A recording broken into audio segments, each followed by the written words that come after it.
All right, so we got the Emperor is a C tier god. Uh-oh, bro. Be careful, bro. The Emperor, he gonna have like 99 black trucks outside your house. Be careful, brother. Make sure you guys follow my Twitch down below description. And let's get right into it. A lot of smack about the Emperor, I'll freely admit it. I made a whole video about gods that are better than him, after all. I think it's becoming more and more apparent as things like the Horus Heresy go on that he kinda deserves it. Call it his true self and intentions being revealed, retconning into horrible lore, or whatever you want. He's been shown to be a bit of a jerk. And the first thought Gilliman had upon speaking Real quick, before like we even hop into this, right? And I can't lie to you, whenever I was actually reacting to like the if the Emperor had a text-to-speech device, whatever. By the way, more episodes coming through tomorrow. Today, I mean today I just didn't upload any episodes. I had like a bunch of other videos set. But one thing I will say about the Emperor and stuff like that, he does. Obviously he created his sons for a specific purpose, but at the end of the day, I don't think that he created them for any malicious intent. I mean, I did go off on the Emperor because I was like, yo, like, you can't expect your kids to like, come out all like, great and perfect and stuff like that, especially when, when you haven't really been there. And a lot of you guys actually kind of opened up my eyes, when a lot of you guys actually defended the Emperor a little bit, which reading after reading like a lot of you guys like sides and stuff like that about how, because I said that, okay, the Emperor, like, you created like your 20 sons, basically for your mission, basically, like, how is that like fair, if you expect them to come out all perfect, stuff like that, especially like Angron and stuff like that. A lot of you guys actually told me not to feel bad for him, which was crazy. But other than that, let's hear what Pancreas No Work says about him. to him since his reawakening was, gee, Dad sure is kind of the worst, isn't he? I don't think it's unfair to say that there's no shortage of gods that are better at being gods than the Emperor is. But that being said, for some reason I've been feeling a bit more charitable towards him lately. Not enough to say he's a good god by any stretch of the imagination, at least not across the board. But I did some thinking, and honestly, at least by the standards of 40k and Warhammer in general, old MP isn't too bad. Yeah, There are certain yeah, areas he I agree. excels at in the realm of divinity, and certain areas he falls flat on. Let me say that real quick. He's not perfect. Nobody is perfect. Okay, well, obviously, Vulcan, my sweet glorious King Vulcan, he's perfect. But again, nobody's perfect in Warhammer. Okay, like let's not act like there's just total good guys and there's bad guys. And no, bro. Like in me actually getting into Warhammer, bro. Like what I learned is, bro, a lot of these guys, bro, some of them are trying to do the right thing. Some of them are just plain evil, and some of them have motivations to become an evil, if that makes sense. Not in the sense of like evil motivations, but some of them, just grew up in like a harsh environment. Some of them, you know, um, was raised in like a not bad area. Like I'm talking like they're raised from Compton, but like some of them, just had like a horrible upbringing and stuff like that, and they have that resentment towards the Emperor because he wasn't there. So at the end of the day, like I can see it from all different angles and stuff like that. But to Warhammer standard, the Emperor is not a bad guy, like so. Face. And overall, as you can probably guess by the title of this video, I would place him at a solid C tier in the god tier list that I've decided exists now. No, this isn't a tier list video, but let me walk you through my thought process on this, and hopefully you'll see the Emperor in a bit of a new light, be it a more or less favorable one. Quick bit of setting the groundwork here, I'm not really factoring in power, because by the standards of power alone, he's probably the strongest individual deity in Warhammer. Gork and Mork either fighting together or combined into Gork and Morka could probably take him, but that doesn't happen very often, and I don't think anyone else can. Kain or Asurian in their heyday probably could, but certainly not now. And his very nature is anathema to the Chaos Gods, so even if, say, Khorne is stronger than him, I still think Olampi could defeat Khorne in a 1v1, which would take place, of course, on Rust, where all 1v1s do. No. Wait, you think he thinks that Khorne can give the Emperor the beats? I mean, I don't see why not. I don't know.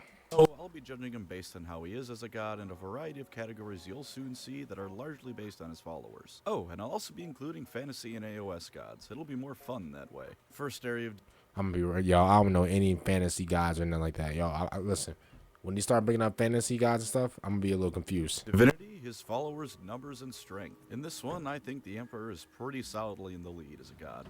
The Imperium is the dominant force in the Milky Way, with trillions upon trillions of people worshipping him as their deity. While other gods certainly have more followers, such as the Orcs and Skaven, the Emperor is hardly lacking in the numbers department. The Chaos gods, while still having plenty to their name, definitely don't have as many worshippers as he does. Even taking into account every single traitor Astartes, guardsmen, and cultists, the Imperium has more, which essentially means the Emperor has more.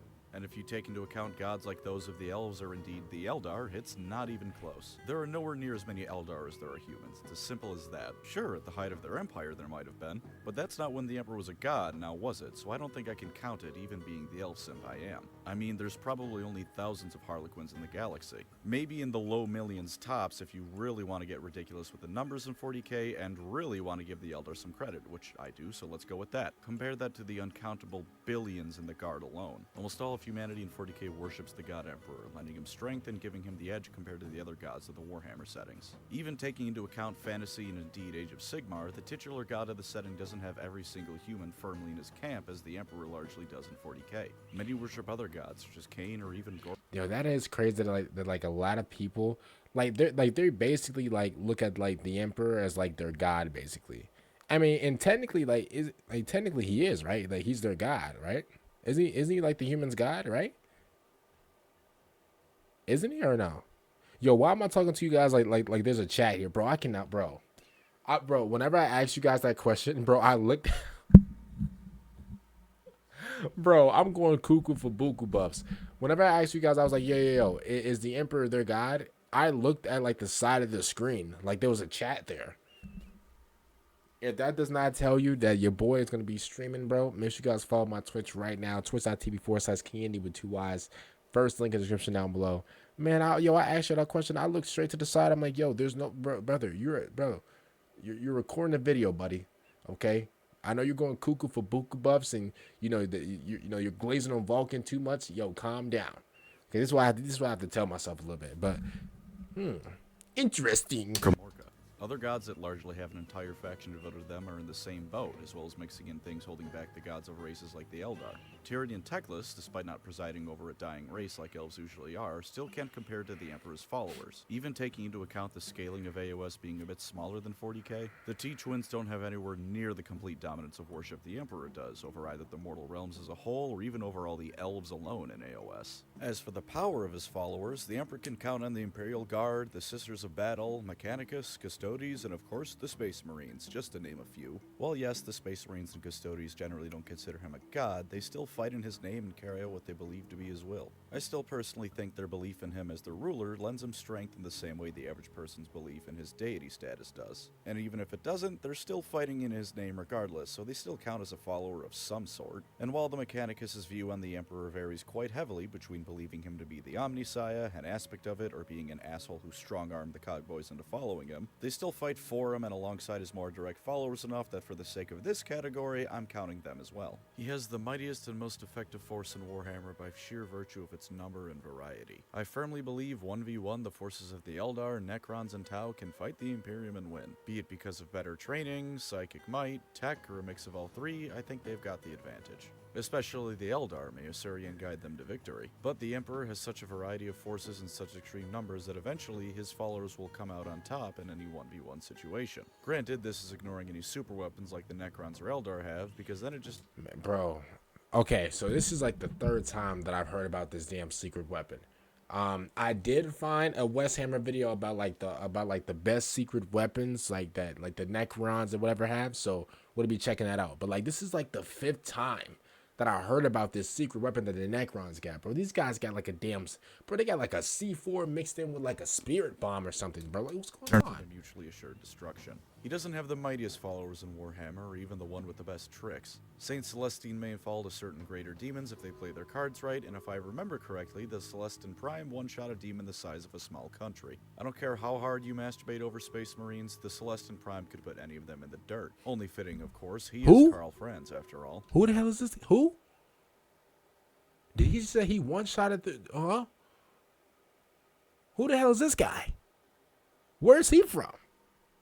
Oh, nah, bro. Bro, they're pulling guys from The Sims. Who's this dude? Wait, is he from, I think this guy's from Warhammer Fantasy, right?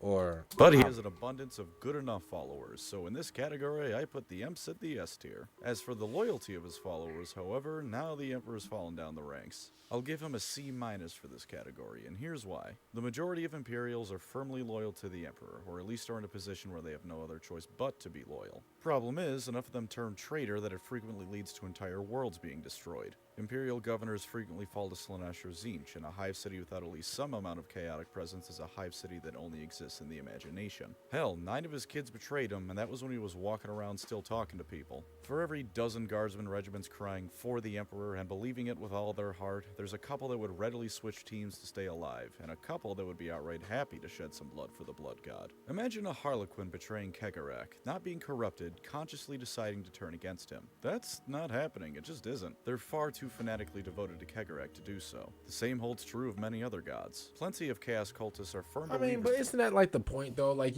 you're gonna like that would be like really rare for that to happen. If like let's say somebody is um I'm gonna call them the Harley Quinns. Let's say like somebody's like really like like like let's say like one of the Harley Quinns is really like dedicated to like their god and stuff like that. Bro, I don't ever see like I have not even heard of one situation, and maybe you guys can like correct me. I haven't heard of one situation where like one of the Harley Quinns will like trade on like their god just consciously, unless they're like unless they are like manipulated by like some type of like chaos or warp or whatever. I don't ever hear that like somebody Kevin Durant it like their way out of their like legion or whatever. Like I don't ever hear that. Of their patron gods. This may be a mistake on their part, but misplaced loyalty is still loyalty. Greenskins are almost universally devoted to Gork and Mork. The odd one might turn to Khorne or very rarely Nurgle, but they are few and far between. And even if it's only because it's usually a one-way ticket, as a whole, Chaos followers generally don't turn against Chaos. Once you're in Nurgle's big, disgusting family, you're usually in for life. Oh my god, bro. Imagine like piecing it up with this guy, bro. Man, bro, you gonna get AIDS if you just dap him up. Like, bro, this dude. Oh hell! Just look at everybody just smiling ear to ear, happy. Like, listen, I'm glad that they're happy, but at the end of the day, man, like this is, man, bro, I would be man, bro, I would want to just.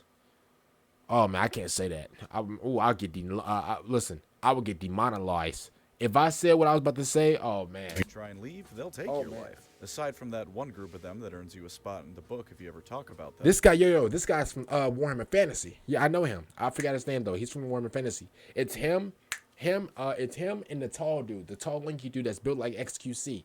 I forgot his name. No dwarf would ever dream of turning his Frank and damn it. back on the ancestor gods. While elves do join cults of Slaanesh, these are relatively infrequent occurrences, at least compared to the amount of people that turn away from the Emperor. And while the Skaven might only do it out of fear, they still worship the horned rat with all their little rodent hearts. But he's still not the worst god in this department. While the Stormcast most definitely are loyal to Sigmar, the standard human in fantasy or AOS isn't that much less likely to fall to chaos than in 40k. Sigmar doesn't make you work in a factory 18 hours a day, 7 days a week, so it isn't as bad with him, but it's still a frequent worry. Also, take note of what I said about Chaos followers staying loyal to Chaos. Notice how I said they generally don't turn away. Tzeentch in both Fantasy and 40k has had followers tell him to go to hell. Spoilers for what else but Gotrek and Felix ahead, so cover your ears and jump ahead about 15 seconds if you want to avoid that. During the Siege of Prague, there was a Chaos cultist of Tzeentch that throughout the story had more and more doubts about what he was doing, and his dying act was to save a family member of his from an assassination that he had planned. In 40k, Ahriman doesn't even like Tzeentch, and of course there's Rylanor letting Vistario blow Fulgrim straight back to hell. I know infighting between the Chaos gods is nothing new, but I just feel like Vistario had a bit of a revelation about Chaos as a whole. Maybe I got the wrong message out of it, but I say it stands to serve my point. Also, no spoiler warning for Rylanor, because everyone knows about Rylanor. There's a fucking song about Rylanor. I'm pretty sure Rylanor has become one of the first things people know about 40k when they're new to the setting. Somebody gonna tell him?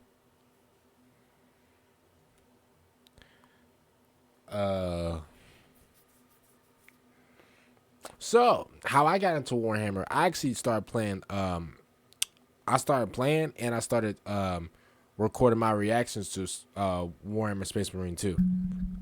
Yeah.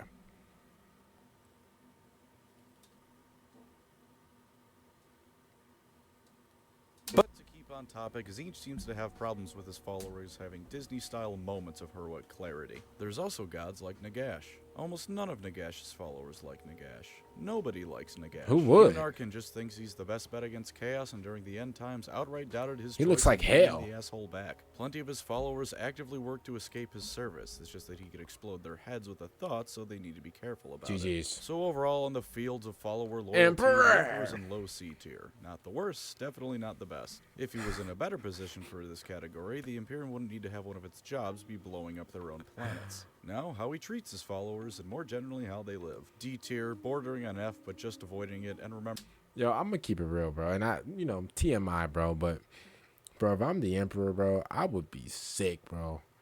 I would be sick to my stomach.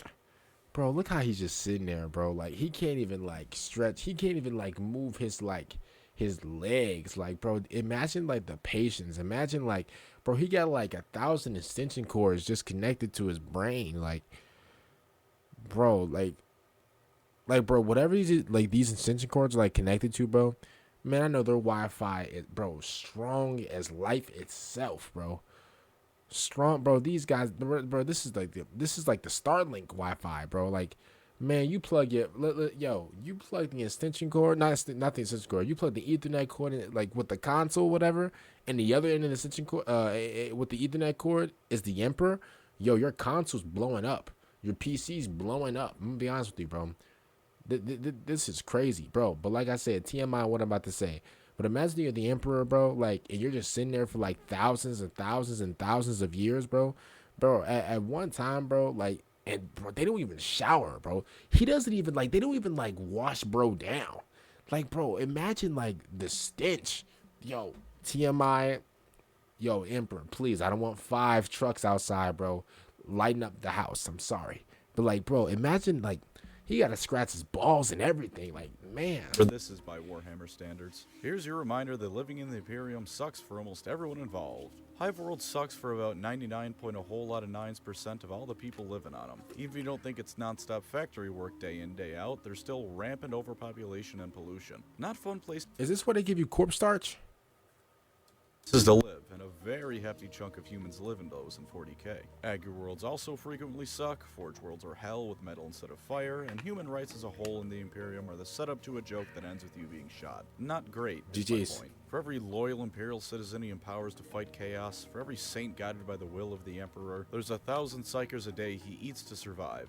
Yeah, they're kind of being force-fed to him, but that knowledge doesn't unvor the psyker, now does it? There's also the fact that, like I said earlier, his son said he's not a god worth worshipping. That one just says it all, doesn't it? Kinda hard to argue when the son of God tells you his dad is a douchebag. Now compare that to many other gods. Kegarek will act to save solitaires from Slaanesh when they die, Sigmar pulls people from otherwise certain death to turn them into Stormcast, and actually gives a damn about his followers as people, not just part of his grand plan. And hell, Tyrion and Teclis actively fight alongside the Lumineth. You might say to cut him a break because the Emperor can't do so anymore, but the end result either way is that they're on the field of battle alongside the worshippers and he's not. Something you can't do through no fault of your own is still something you can't do. Arguably, even some of the Chaos Gods treat their followers better. Followers of Khorne usually want to kill people. Khorne wants blood from killing people. Khorne gives his followers the power to kill people, which gives him blood.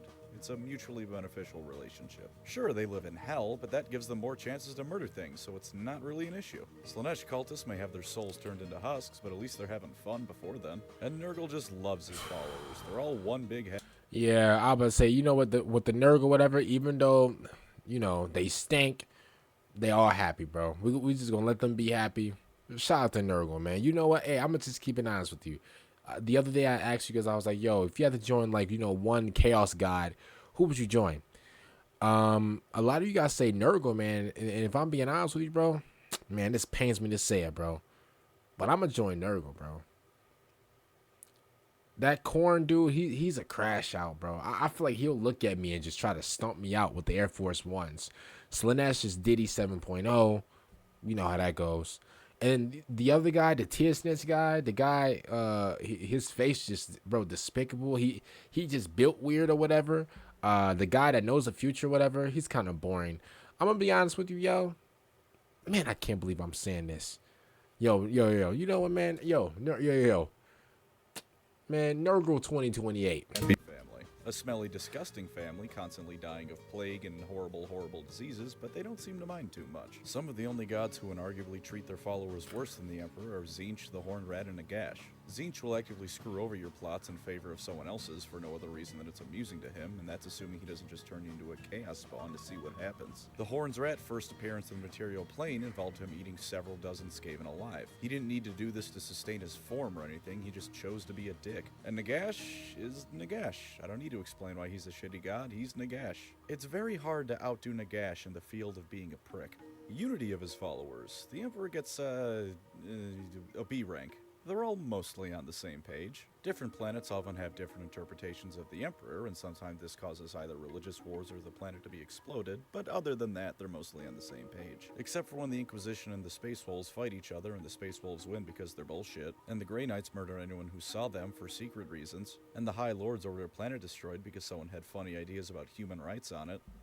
And about 4 different chapters and different Inquisitors on sales have differences war games, and the Grey Knights and different Gargoyles battle and communication cause blood. Let's bump the Emperor down to a C rank. Meanwhile, there's Tzeentch, who simultaneously has an F rank because his followers betray each other every time they blink, and an S rank because they always play into his plans anyways. Chaos as a whole gets an F because they cannot stop betraying each other, and the Skaven also get an F because of the same reason, except in their case it's almost a biological requirement. Also, they have at least 2 majorly different interpretations of the Horned Rat between the average Grey Seers and Clan Pestilence, and this regularly causes Skaven civil wars, inasmuch as their entire society is in a constant state of civil war, that is. And Nagash gets a D. No one under him likes anyone else under him, and they fight openly and secretly with pretty alarming regularity. But Nagash can murder them with but a thought if he needs to, so eventually they learn to behave for at least a few minutes. And our boy Kayla Menchikane gets a D. If you're thinking, wait, but he doesn't really have any followers, remember the Druchii praise him over Assyrian. And the Dark Elves are only slightly less backstabby than Chaos. Granted, Kane doesn't really give a shit because the only thing he likes watching more than elves kill each other is people picking up cursed swords to kill elves with, but still. I guess if you count exarchs and whatnot to be his followers, then he gets an S, but there's so few of them. Nah, he getting an E from me. They worship Kane a lot that I don't think their presence is enough to swear. Is he is this Kane guy? Is he like Warhammer, like fantasy, whatever he did? Said he's including like fantasy in the other one. Favor. Not enough to outweigh people like Malekith, anyways. As for gods better than him, Kegarek once again is taking the lead with an S. While the Harlequins certainly don't all have the same opinion on, say, who the biggest threat is, they don't really fight over it. It's more 2 different groups going, I think Slaanesh is the biggest problem, you think it's the Necrons, but we both agree they're problems and we have to deal with both of them no matter which is worse. The Eldar as a whole are usually on the same page about things related to their gods. Though that being said, Iniad is certainly a point of contention. Even amongst his followers, Yvraine and the Vizark rarely agree on anything, which is kind of a problem because they're the ones calling the shots. Sigmar's getting an A because his followers don't often fight with each other. Yo, I'm gonna keep it real. Yo, Sigmar, this Sigmar guy, yo, is kind of dripped out.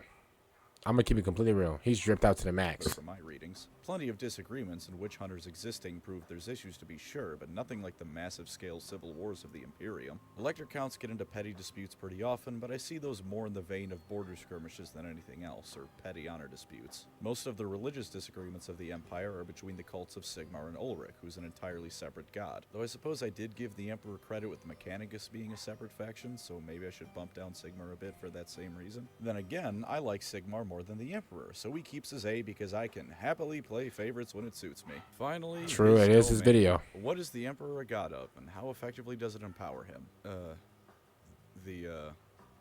He's the god of stuff. I'll be honest, I don't have a fucking clue what to call him the god of. The god of the Imperium, I guess, but that feels kinda meh. Like, yeah, a state's god is the god of the state. That doesn't tell you what he is as a god or what he does, it just tells you that the state worships him. Does he gain power when people fight against chaos? Maybe when the Guard or Sisters of Battle do it, but I doubt an Eldar fighting Slaanesh is boosting the Emperor much. Is he a god of order, much like those old chaos gods of order from fantasy? Maybe, since his nature and power are themselves anathema to chaos, but I'm not really sure that fits either. Plus, there's no one aspect of the Emperor that gives him power his followers can rally around, other than as the protector of humanity. You can be a Talorn Desert Raider, or a Valhallan Ice Trooper, or a Sister of Battle, and their different versions of the faith all help empower the Emperor equally. Maybe the Sisters of Battle faith helps more, but that's more so how fanatical they are. Yo, speaking of the Sisters of Battle, I gotta get a video on them too, bro.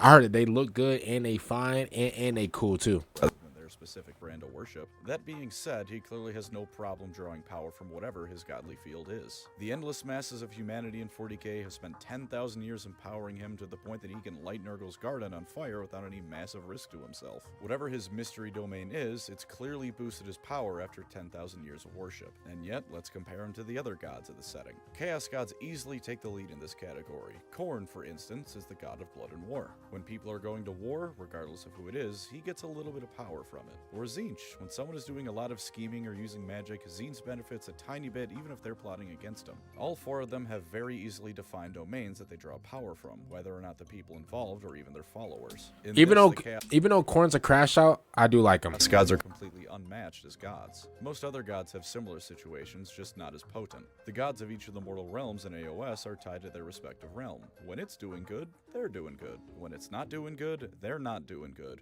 And there's other minor gods that, while nothing compared to the Emperor in power, still have very clearly defined domains to get power from. My favorite example is Nakoho, the minor chaos god of unbelief. While being a god of disbelief in a fantasy setting is certainly a bit rough, it's very easy to see who gives him power. If you don't believe in other gods and work to undermine their cults, you strengthen Nakoho. He also looks like George from Seinfeld, because this is a very funny post I found and it's now how I view him. So to cap off, I give the Emperor a C in the category of domain, mostly because it's just so damn vague. I have no idea what it is, but whatever it isn't hindering him from getting power from his followers in any way. And there's my highly professional and in no way biased list of reasons why the Emperor is a very mid god. Not good. Okay, I'll be honest with you, right? Shout out to Pano Crease for the video. If I had to like put the Emperor on like a tier list, I'm gonna be honest with you. I think I would give him an A. Let's just keep it real. Like, you know, put everything aside. I think his character alone, he himself, all he has done, even though some people can look at it and be like, okay, well, like that was kind of self-centered or whatever. Nobody's perfect, bro. And looking at like the type of character he is, bro, bro, I'm gonna keep it real with you. I think it's an A, man. Comment down below. What grade would you guys give the Emperor on a tier list? S being spectacular, amazing, bro, splendid. E meaning evisceration, extermination. E dirty. Other than that, man, make sure you guys like the video, subscribe to the channel. Also, make sure you guys follow my Twitch down below, description down below, in the first link. Other than that, I'm gonna see you guys out. Peace out.